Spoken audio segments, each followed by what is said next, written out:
guys ready to talk about the weekend box office? Yeah, 2 seconds, I'm just retweeting my cat. She's hilarious. All right, let's do this. Hey, I'm Tom Font. And I'm Meg McCarthy. You guys have not seen me before because this is my first time on Cinefix. Super excited. Let's see. My favorite Avengers, Thor. My favorite movies, Dog Day Afternoon. I always get popcorn at the movies. And if I'm feeling extra crazy, I'll get Twizzlers. But never Red Vines. Get that out of my face. Alright guys, let's talk about the box office. Wolverine won the weekend. Big shocker. It did pretty good. Kind of. Yeah, it made $55 million, which is a lot of money, technically. I mean, by no means is it a R.I.P.D. caliber bomb. You gotta earn that.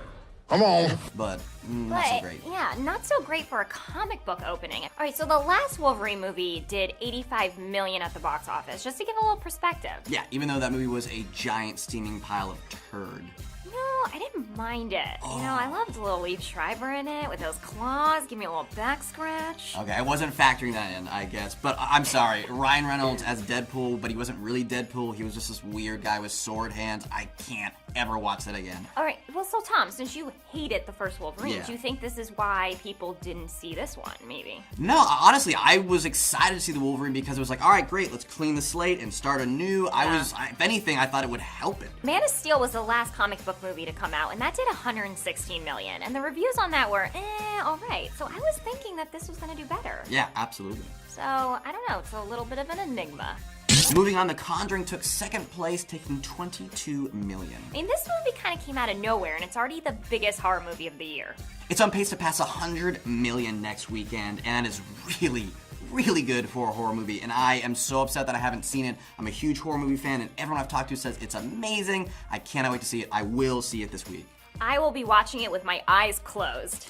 Despicable Me 2 came in third with $16 million. Now, this is another movie that did way better than anyone expected. And when I mean anyone, I mean me. Yeah, this movie made over $300 million, which makes me break out into a cold sweat. The last animated film to do that was Toy Story 3. And I'm not a hater or anything, but like, Toy Story 3 was a gem. This was not nearly as good as that. Okay, well, that is hating a little bit, but I completely agree. Speaking of hating, Turbo came in fourth, the kids movie that makes me think, wow, I'm really happy I don't have kids and I'm not obligated to see this movie. Speaking of Turbo, Ryan Reynolds is bombing it this year. Yeah. First with R.I.P.D., now with Turbo.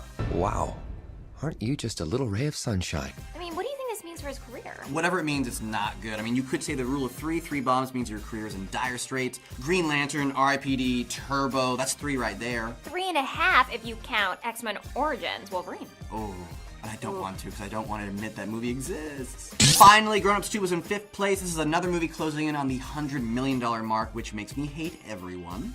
You know, Tom, it just gets worse. This is the 14th movie of Adam Sandler's that has hit that milestone.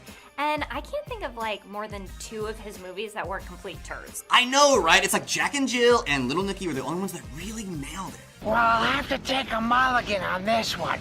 Ugh, whatever, Tom.